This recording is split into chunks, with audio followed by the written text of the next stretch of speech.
Assalamualaikum warahmatullahi wabarakatuh.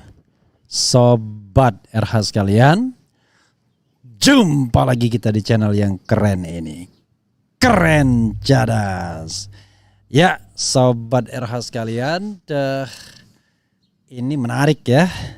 Ini pelajaran berdemokrasi, pelajaran bertata negara yang diberikan oleh Anies Baswedan.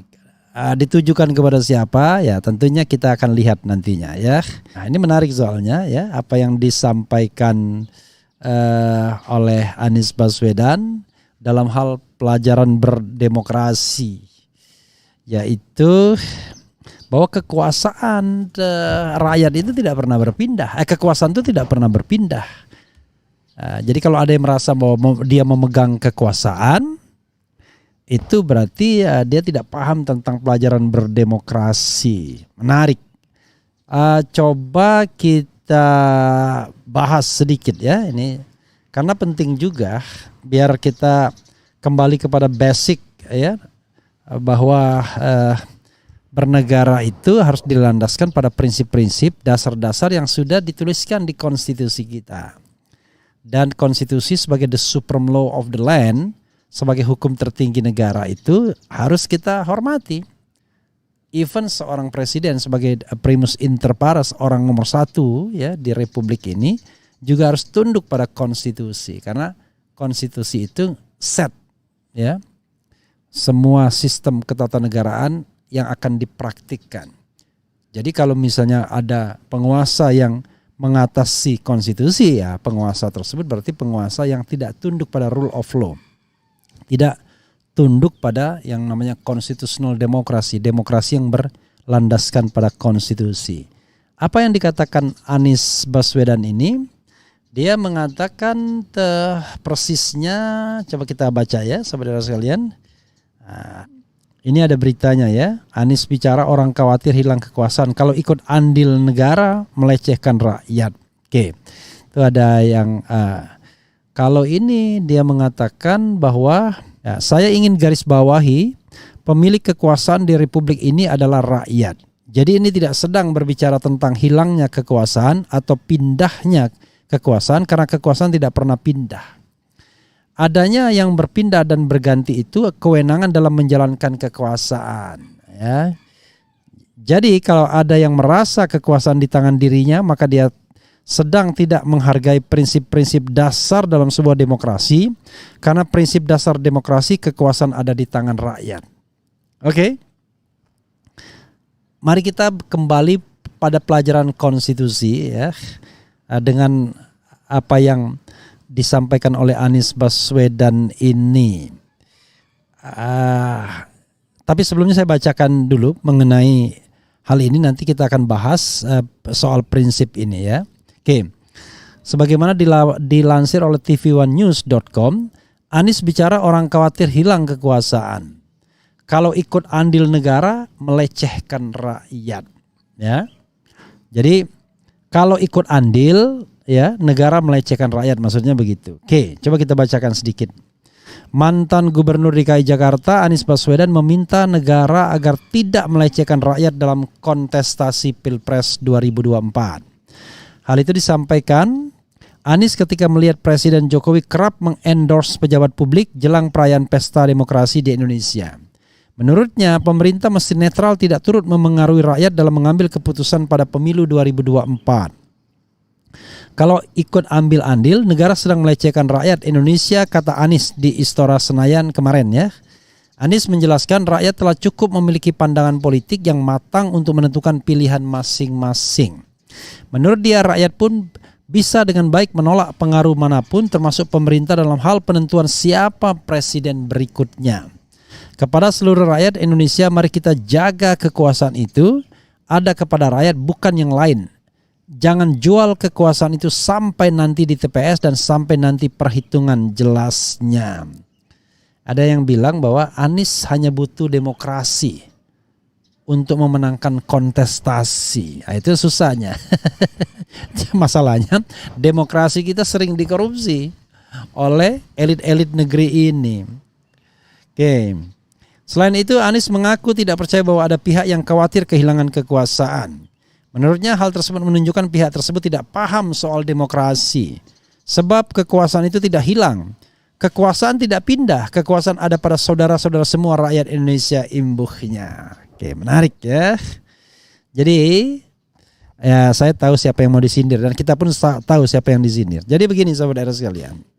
Kalau kita bicara tentang konstitusi, jelas dikatakan bahwa kekuasaan berada di tangan rakyat.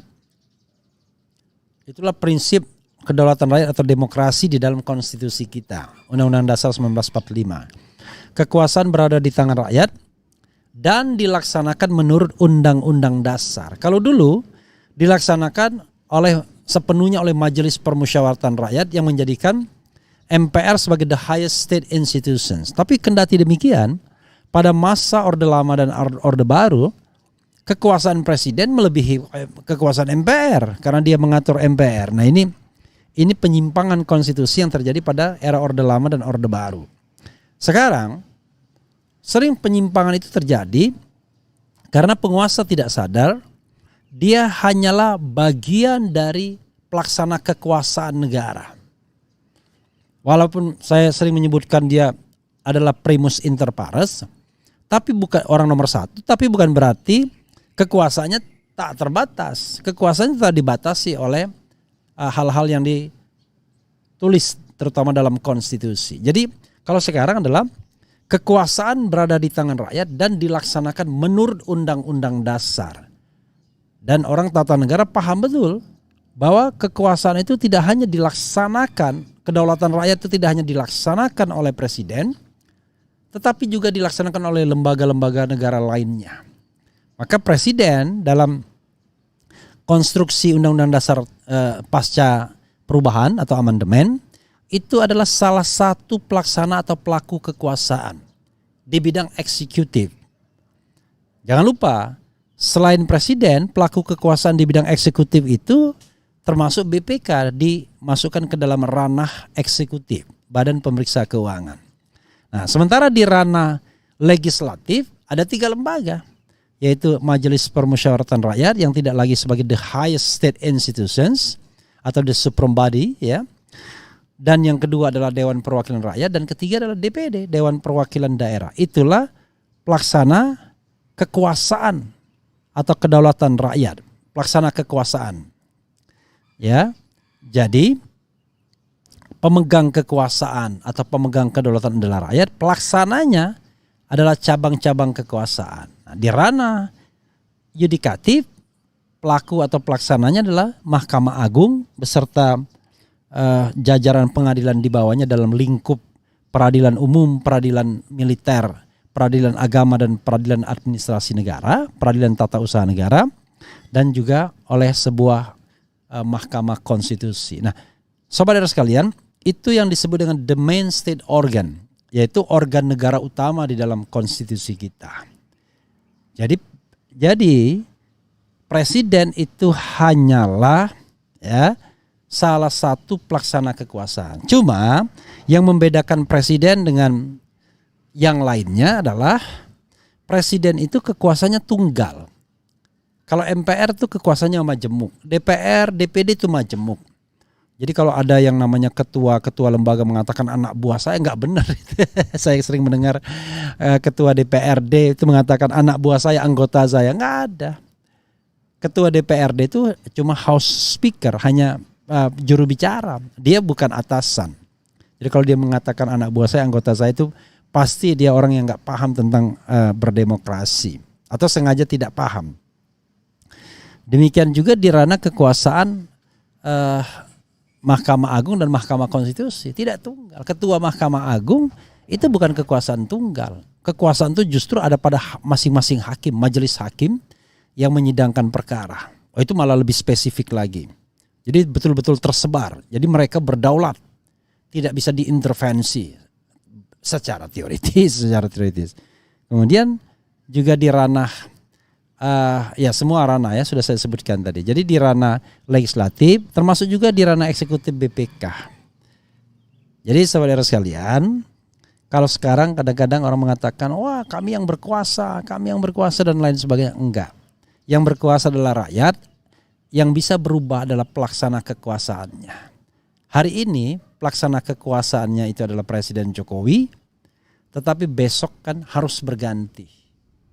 Karena ada pembatasan masa jabatan. Siapapun yang terpilih, entah Anies, entah Ganjar, entah Prabowo, atau siapapun yang kemudian nanti dicalonkan dan menang dalam perhelatan Pilpres 2024, maka dia hanyalah pelaksana kekuasaan. Jadi dia bukan pemegang kekuasaan rakyat. Kalau dikatakan dia pemegang kekuasaan eksekutif, iya, ya. Karena hanya cabang skrup. Tapi kalau dia dikatakan dia adalah pemegang kekuasaan negara, kekuasaan rakyat, kedaulatan rakyat, enggak benar. Karena pemegang kekuasaan secara umum adalah rakyat Indonesia. Itulah penghargaan tinggi konstitusi kita kepada rakyat Indonesia yang ditahbiskan sebagai pemegang kedaulatan, ya. Jadi kedaulatan berada di tangan rakyat dan dilaksanakan menurut Undang-Undang Dasar. Oke. Itu saja Sobat Era sekalian. Wassalamualaikum warahmatullahi wabarakatuh. Yeah.